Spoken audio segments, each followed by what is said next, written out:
네, 벌써 11월 22일 연말로 접어들고 있습니다. 이제 미국도 엔비디아 실적 발표 이후에 큰 이벤트가 조금 소강 상태인 가운데 국내 증시 전망은 어떻게 서야 될지 짚어보도록 하겠습니다. 하나증권 이경수 수석연구위원께서 나오셨습니다. 위원님 안녕하십니까? 네, 안녕하세요. 전 세계가 주목했던 엔비디아 실적 발표와 컨퍼런스 콜까지 이어진 좀 분석 먼저 들어보도록 하겠습니다. 그 전 세계 반도체 종목들 분석해 봐야 되겠는데요. 호실적 발표에도 불구하고 사실 어제는 아시아 반도체 종목들 변변치 못했는데요. 눈높이가 그만큼 더 높아지고 있는 것 같습니다. 엔비디아 앞으로의 주가 상황과 국내 반도체주 영향까지 좀 예상해 주신다면요. 예, 일단 10% 정도, EPS 기준으로 한 10% 정도 어닝 서프라이즈가 나왔고, 그 전후에 어떤 그 이익 추정치, 그러니까 미국 현지의 어떤 애널리스트가 해당 엔비디아의 실적을 더 상향 조정을 하는 그런 모습이 관찰이 됐습니다. 그래서 엔비디아의 실적 상향 정도의 폭이 다른 종목 대비해서 상당히 높다, 이런 식으로 저희는 평가를 하고 어제 한번 집계를 해봤는데요. 문제는 조금 이제 실적의 추정치는 좀 올라간 것 같습니다. 그런데 목표 주가 있잖아요. 목표 주가에 대해서는 조금 덜 올렸습니다. 실적만큼 올려줬으면 좀 좋았을 텐데 목표 주가 좀 덜 올라갔다라는 측면이 좀 현재로서 저는 이제 계량 분석으로 이제 데이터를 좀 많이 다루는데 그것이 조금 임팩트가 좀 아쉽다, 이렇게 생각을 하고 있습니다. 아무래도 이제 블랙웰 이제 도입 전후에 어떤 그 투자자들의 어떤 그 관망세가 좀 관찰이 된 것 같고요. 그리고 지금 이제 전체적인 엔비디아 이제 밸류에이션 측면에서도 어느 정도 좀 상승했다라고 어느 정도 투자자들이 좀 관망을 하는 그런 분위기도 일부 있는 것 같습니다. 근데 이제 저희 같은 경우에는 일단 이제 엔비디아도 상당히 뭐 중요하고 이슈고, 해당 실적에 대한 추정치가 올라가는, 왜냐하면 이제 미국의 시가총액 상위 종목군이라고 하더라도 이익 추정치가 이렇게 강력하게 오래 올라가고 있는 종목군들은 없습니다. 그래서 그런 측면에서 계속 이제 대장주의 역할을 좀 할 것 같고요. 다만 이제 최근에 그러니까 미국 기업들 같은 경우에는 사실 포트폴리오가 상당히 좀 대단한 것 같습니다. 전에 이제 나와서도 그런 말씀을 좀 드렸던 것 같은데, 지금 뭐 아마존도 그렇고요, 메타, 알파벳 이런 쪽에 대한 실적도 상향 조정이 되는 모습이 관찰이 됩니다. 그리고 AMD 같은 경우도 이제 엔비디아하고 비슷한 이런 이제 결을 가졌지만은 해당 실적이 뭐 이렇게 엔비디아만큼 올라가진 않지만 TP는 엄청나게 올라가는, 그 목표까지 올라가는 그런 모습이 관찰이 되면서 전체적으로 이 엔비디아가 뭐 상승세가 좀 둔화된다. 그래서 네. 미국 주식이 안 좋다, 이게 아니라 어떤 엔비디아의 어떤 키 맞추기 장세가 여타 기업들 위주로 좀 되고 있고, 그리고 뭐 잘 아시겠지만 전력 기기, 전력 공급 이런 쪽에 대한 실적 주가도 상당히 좀 좋습니다. 그런 쪽에 대해서도 우리가 다 같이 좀 관심을 가져야 된다 생각을 하고 있습니다. 네. 그러니까 이경수 위원님의 그런 분야인 계량 분석이나 이제 퀀트 분석으로 봤을 때, 그러니까 엔비디아에 조금 좀 아쉬운 부분이 있었기에 이렇게 좀 차익 실현이 나온 것 같다라고 했는데, 그게 근데 아쉽다라는 뜻이 아니라 좀 종목별 키 맞추기와 그리고 앞으로 봐야 되는 분야가 그러니까 전력 쪽, 그쪽도 좀 같이 보자라는 말씀이시네요. 그렇죠. 일단 뭐 속도 조절인 것 같습니다. 뭐 이제 주가라는 게 이제 막 자대고 올라갈 수는 없잖아요. 그래서 일단 반도체 관련한, IT 관련한, 그리고 지금은 커뮤니케이션 쪽, 그리고 산업재 쪽 이런 쪽에도 실적이 올라가고 있는 쪽이기 때문에 어떤 좀 밸런스 있는 그런 관심을 좀 갖면 어떨까, 이렇게 생각이 들고요. 국내 반도체 관련해서 이제 여쭤보셨었는데, 국내 반도체 실적은 사실은 이제 엔비디아나 미국의 IT 업종만큼의 실적이 상향 조정이 되진 않고 있습니다. 삼성전자 같은 경우에 실적이 오히려 지금 하향 조정이 되고 있고요. 하이닉스 같은 경우는 실적이 상향 조정이 되는데 그 폭이 조금 이제 완화되는 측면이 있습니다. 그래서 엔비디아라든지 AI 관련한 어떤 수요는 HBM 관련한 어떤 수요를 올릴 수밖에 없는 역할을 하기 때문에 기본적으로 SK 하이닉스 같은 경우에는 계속해서 긍정적으로 볼 수가 있습니다. 삼성전자 같은 경우는 펀더멘탈 측면에서는 조금 아쉽다라는 측면으로 볼 수가 있겠지만, 최근에 이제 자사주 매입 소각을 결정을 하면서 전체적으로 이제 주주환원 측면에서 신경 쓴다라는 부분, 그리고 항상 이런 이 시간을 버는 측면이 있죠.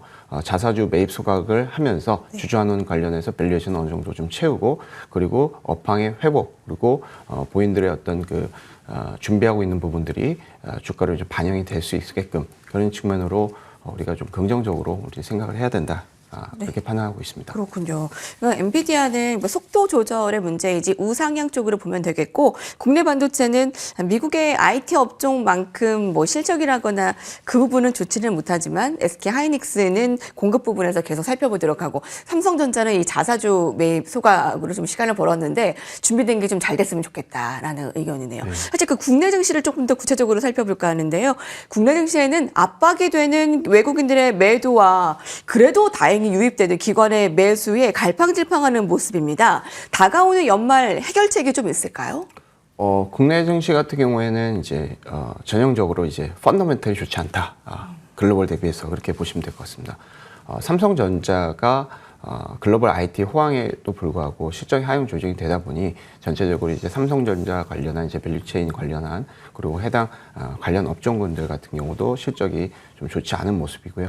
내년의 실적 추정치를 상당히 좀 급하게 하향 조정이 되고 있는 것 같습니다. 그런 측면 때문에 이제 글로벌 대비해서의 그 수익성이라든지 성장성이 좀 많이 약화되고 있는 부분 이런 것들이 여실히 주가로 좀 반영이 되고 있다 이렇게 생각을 하고 있고요. 그리고 최근에 이제 뭐 주주환원에 대해서 뭐 삼성전자도 주주환원을 하고 있고 모든 기업들의 주주환원이 상당히 늘고 있습니다. 올해 이제 국내 기업들의 자수 매입 소각 사례가 집계가 된 규모가 삼성전자 포함해서 한 15조가 넘습니다. 보통 이제 한국의 주주환원 관련한 자사 매입 소각 관련한 이런 이 금액은 연평균 1조가 안 되거든요. 근데 상당히 좀 많이 올해 늘었다 이렇게 생각을 하면 될 것 같고요. 그리고 이제 한국의 어떤 그 고질적인 어떤 주주환원의 어떤 미흡 그리고 재벌의 재벌들이 이제 기관을 이제 지배하는 컨셉과 개인들 간의 어떤 갈등 이런 것들이 최근에 우리가 기대하고 있는 상법 개정이라든지 뭐 배당 분리 과세 뭐 이런 것들을 통해서 점진적으로 한국은 이 밸류에이션을 올라갈 수 있는 여지가 있다. 지금 한국의 이 배당 성향이 내년 추정치가 19%밖에 되지 않습니다. 중국이 배당 성장이 25%에서 배당 성향이 25%에서 30%, 일본 같은 경우에는 한 30%에서 35%, 유럽은 50%에서 55%이 정도 되고요. 미국 같은 경우도 한 40%에서 50%가 됩니다. 그리고 뭐 캐나다는 상당히 좀 60% 이상의 배당 성향을 좀 가지고 있고요. 그런 측면에서 한국의 지금 이제 배당 성향 추정치가 올라가고 있거든요. 어느 정도의 이 글로벌 대비해서 어떤 갭이 있기 때문에 한국은 이제 어떤 성장 위주의 어떤 뭐 캐펙스 증가라든지 시설 투자 뭐 이런 것들을 통한 이제 성장보다는 약간 이제 밸류에이션 측면에서 내실을 좀 다질 때가 아닌가 이렇게 생각을 하고 있고 우리 투자자뿐만 아니라 그 글로벌 투자자들도 이런 그 변화를 좀 많이 기다릴 것 같다 이렇게 생각을 하고 있습니다. 그래서 한국의 어떤 그 펀더멘탈 측면에서는 조금 이제 부진한 건 있지만 이곳은 항상 이제 경기 사이클에 따라서 다운 사이클 측면에서는 우리가 좀 더 안 좋고요. 이제 회복하는 사이클에서 이거를 이제 따라잡는 그런 사이클이 있기 때문에 일단은 지금 전체적인 글로벌 어떤 그 다운 사이클을 우리가 좀 버티고 있는 과정이다 이렇게 생각하시면 될 것 같습니다. 예, 국내 증시의 가장 큰 문제는 글로벌 증시 대비해서 펀더멘털이 좋지 못하다는 분석이고요. 여실히 주가로 보여지는 것 같고요. 당분간 국내 이슈 가운데에서는 주주환원, 그 자사주 매입 소각에 주목을 해야 되겠네요. 어떤 종목들 좀 공략해 볼 만한가요? 일단은 계속 이렇게 주주환원에 대해서 답답한 얘기를 하는 이유가 기본적으로 이제 여러 가지 이유가 있는데요. 펀더멘탈 측면에서는 좀 얘기를 했습니다. 그리고 조금 요걸 디테일하게 얘기를 하면 지금 미국의 ROE 추정치가 20% 정도 나옵니다. 근데 한국 같은 경우에는 지금 8%, 9% 정도 되고 사실 우리가 생각을 해보면 금융위기 이전에 한국의 이 ROE가 미국 대비 높았어요. 한국하고 중국이 ROE가 15%까지도 올라갔던 적이 있습니다. 근데 그 이후부터 금융위기 이후부터 미국이 기축통화를 풀면서 한국의 원화가 고평가되면서 전체적인 수출 경쟁력을 본인들의 체력에 따라 만큼 이렇게 이제 회복이 되지 못했죠. 근데 그 뒤에 또 다시 뭐 시진핑 등장 그리고 G2 무역 전쟁 이런 것들 때문에 자유무역주의 컨셉이 좀 많이 무너지면서 수출 경기를 영위하는 한국 기업들이 계속 ROE가 떨어진 측면이 있었습니다.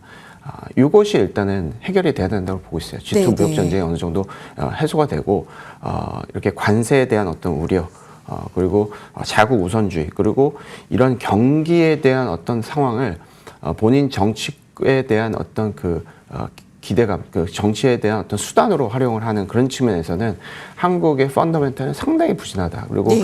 이런 흐름과 글로벌과 한국의 ROE 갭과 한국의 배당주의 상대 강도는 연동성이 있었습니다. 우리가 밸류에이션 측면, 펀더멘탈 측면에서 부진을 하게 되면 상대적으로 지수 대비해서 배당주가 올라가고요. 성장주는 언더퍼폼하는 측면이 있습니다. 왜냐하면 성장이 있는 국가의 이 액티브 펀드라든지 종목 셀렉팅 효과가 가기 때문에 기존에는 항상 액티브 펀드들이 성장이 네네. 나오는 이머징이 많이 나왔죠. 근데 이게 미국에서 좀 많이 가면서 전체적인 한국의 성장주라든지 종목 선택 효과, 실적과 주가의 어떤 괴리가 좀 많이 발생을 하는 것 같습니다. 그래서 그걸 좀 먼저 말씀을 드리고요. 그리고 지금 이제 이렇게 좀 점점 배당 성향에 대해서도 좀 실적 추이가 올라가고 글로벌 대비해서 어떤 갭이 좀 많이 있기 때문에 우리가 포텐셜이 있다라고 말씀을 드렸는데 그런 취지에서 나온 이제 밸류업 정책 그리고 밸류업 지수 그리고 밸류업 지수 나오고 우리가 운용사마다 이제 ETF가 쫙 많이 나왔죠. 그래서 그 ETF NAV가 지금은 7천억을 돌파를 했습니다. 기대감이 상당히 큰 것 같아요. 그 기울기가 쭉 올라가고 있거든요. 그리고 저희가 이제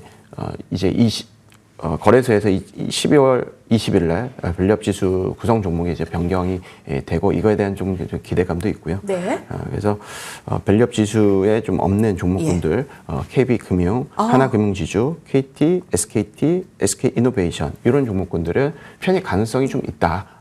그리고 이 종목군들이 없어서 사실 투자자들이 상당히 좀 많이 놀랐기 때문에 네네. 이런 것들을 이제 보완할 수 있겠다 이렇게 생각을 하고 있습니다. 그래서 일단은 이 밸류업 지수 같은 경우에는 고배당 지수는 또 엄연히 보면 좀 아닙니다. 고배당이라든지 자산 소각이 엄청나게 비중이 많이 들어간 지수라고 볼 수는 없겠지만 대부분 일단 그 툴을 제공했습니다. ROE가 높은 종목군들 위주로 구성을 하면서 여기서 고배당을 좀 많이 하라는 어떤 이제 어떻게 보면 이제 기대감을 좀 갖게 하는 그런 종목군들입니다. 그래서 해당 종목군들 안에서 배당이 좀 높아지고 자산 매입 소각을 좀 선제적으로 할 수 있는 그런 종목에 대한 관심을 갖는 전략이 현재로서는 전체적인 그 성장이 조금 글로벌 대비해서 처져지게 되는 한국 시장을 좀 해치할 수 있는 그런 스타일 전략이 아닌가 생각이 듭니다. 예. 그렇군요. 네, 이경수 위원님의 그 분야, 여러분 계량 분석과 퀀트 분야로 전략을 짜는데 굉장히 도움되실 것 같습니다. 지금 국내 증시는 성장하는 것도 중요하지만 밸류에이션을 올리고 내실을 좀 다질 때라는 면에서 밸류업 지수 내달 20일에 특별 리밸런싱 아까 종목들 살펴보셨죠? 그 종목들 가운데 배당이 높은 종목 어떤 걸 좀 보고 계세요? 다 괜찮아 보입니다. 네네. 네, KB금융, SK, SKT, KT, 하나금융주주 모두 다 올해 기존의 배당 수익률이 거의 이제 5% 평균 5% 넘는 종목군도 있습니다. 그런 측면도 있고. 그 위원님 리포트를 보면 시장의 유일한 탈출구는 고배당주 혹은 환율 상승 수혜주다 이렇게 언급하셨어요. 구체적으로 어떤 건가요? 네, 그래서 일단 이제 전체적인 이익을 또 얘기를 안 할 수가 없는 것 같고요. 이익이 전체적으로 글로벌 대비해서 둔화된다라는 측면 이런 것들이 기본적으로 이제 고배당의 성과를 높인다.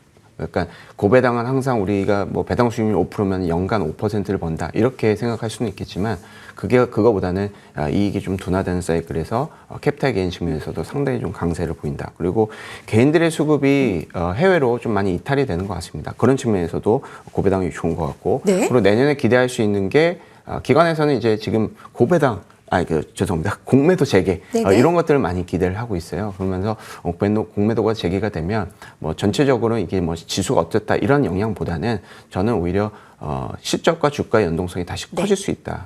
그런 측면으로 어느 정도 긍정적으로 좀 바라보는 측면도 있습니다. 그래서 일단 지금 상황에서는 고배당에 대한 좀 관심을 좀 가지면서 이건 핵심적으로 좀 하고 종목별로 이제 세트라이트 전략으로 약간 좀 알파 전략으로 다른 것들을 하는 전략이 의미가 있지 않을까 이렇게 생각을 하고 있습니다. 마지막으로 짧게 남은 한 달을 잘 보내기 위한 전략 세워주실까요? 일단은 연말이기 때문에요. 북클로징이 많이 일어날 것 같습니다. 기존에 많이 상승하고 급등한 종목군들에 대해서 어느 정도 우리가 수익률 관리, 변동성 관리를 좀 하셔야 될 것 같고요.